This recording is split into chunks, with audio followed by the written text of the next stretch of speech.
Welcome, everyone. Today, we're exploring a real-life English conversation at a local pharmacy. Imagine you're not feeling well and need help from a pharmacist. This is a situation many face, especially when learning a new language. Exactly. It's common to catch a cold, and knowing how to ask for medicine in English is essential. By breaking down this scenario, we'll help listeners build the language skills and confidence for these everyday interactions. Let's begin by introducing our characters. Emma, a polite customer, and Mr. Lewis, a knowledgeable pharmacist. Their conversation will be our guide throughout this episode. And as we walk through their dialogue, we'll highlight key phrases, vocabulary, and grammar tips so listeners can follow along easily and even practice at home. To start, Emma needs to describe how she feels. She mentions a sore throat, a cough, and a headache. These words are fundamental when talking about illness. Could you explain each term with examples, please? Of course. Sore throat refers to pain or irritation in your throat, especially when swallowing. Imagine having a rough feeling when you talk or eat. Cough is when you force air out of your lungs to clear your throat.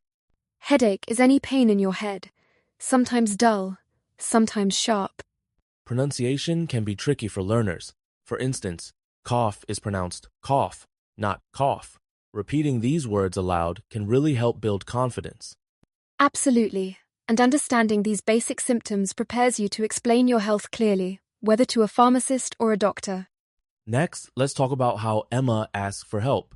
She uses the phrase, "Can you recommend something?" This is a polite way to make a request. Why are modal verbs like can and could so important here? Modal verbs help soften requests, making them sound more polite. For example, "Can you help me?" is more friendly than simply saying, "Help me."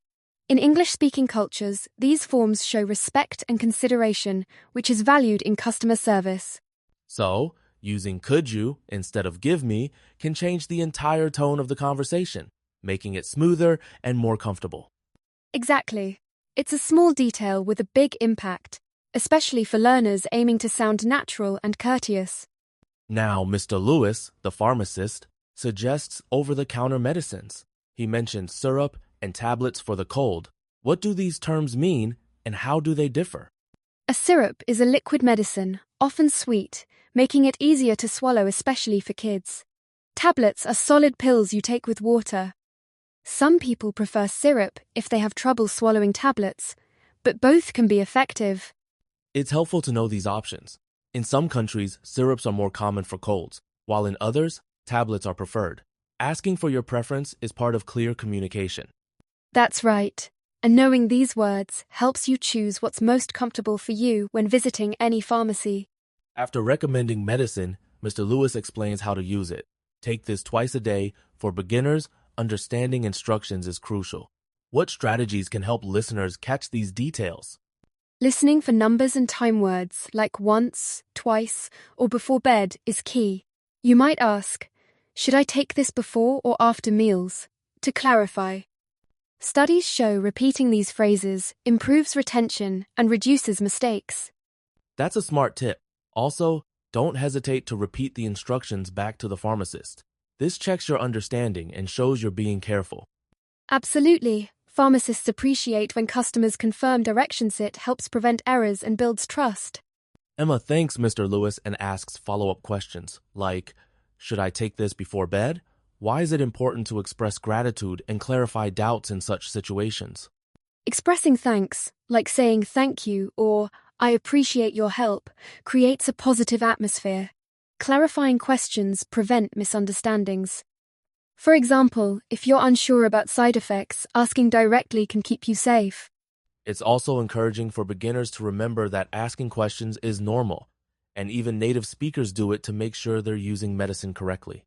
Exactly. Pharmacy staff are trained to support customers, so never feel shy about seeking more information or repeating your questions. Aside from medicine, Mr. Lewis suggests resting and drinking fluids.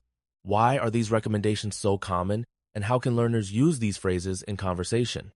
Rest allows your body to recover, while fluids like water or tea help thin mucus and keep you hydrated.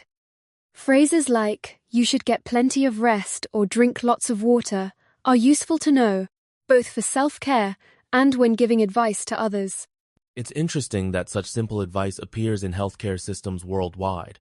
In fact, research shows that adequate rest and hydration can shorten cold duration by up to 30%. Absolutely. And these easy-to-remember phrases are practical for many health situations, not just colds. Now, let's encourage our listeners to practice. Try repeating after us. I have a sore throat and a cough. Breaking this down, what should beginners focus on when practicing?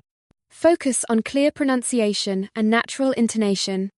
For example, emphasize the difference between cough and cold. Practicing in front of a mirror or recording yourself can boost confidence and reveal areas to improve. Great point. Listeners can also adapt these phrases to their own situations, such as, I have a fever, or can you recommend something for a headache?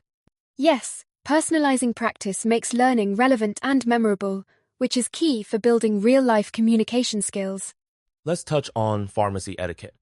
In English-speaking countries, what are some polite behaviors to keep in mind when seeking help? Start with a greeting like hello or excuse me. Wait patiently if the pharmacist is busy, and use phrases like, could you please help me? Respecting personal space is also important, especially in busy pharmacies. That's helpful. In some cultures, being direct is normal, but in English-speaking contexts, using polite language and smiling can make the exchange smoother.